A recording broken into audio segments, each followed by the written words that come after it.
When the wildfires swept through here, I mean, they were devastating.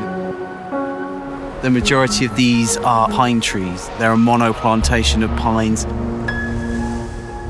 They have this really high resin content that's kept in the tree. So if you imagine fire and resin and oil, literally turn these pines into piles of ashes very, very quickly.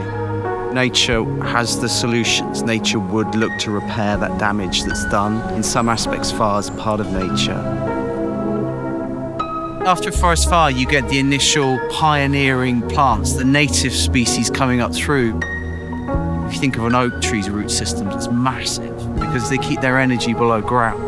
They're able to regenerate quickly. For example, this is a Kermes oak, which is like an evergreen native oak. And this one is a holm oak. These were the two oaks that we planted today. It's that concept of planting what should be here. We're in Inofita, just outside of Athens in Greece. We're doing an oak restoration project and we're planting 2,000 trees with quite a diverse mix because that's how nature would plant. Different species of oak, the Kermes oak, Valonia oak, and also sessile oak, combining that supporting cast of 1,000 other saplings.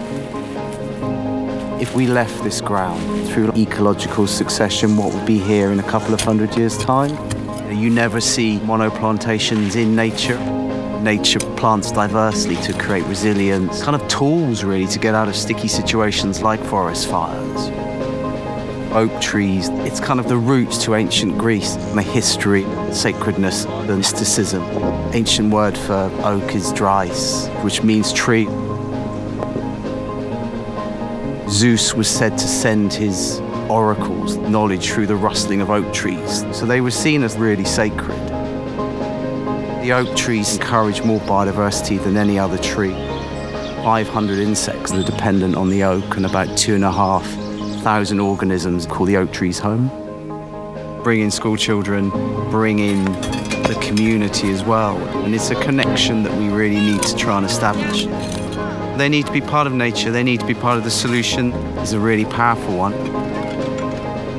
We have to be the change that we would like to see and to remind people that this planet is our home.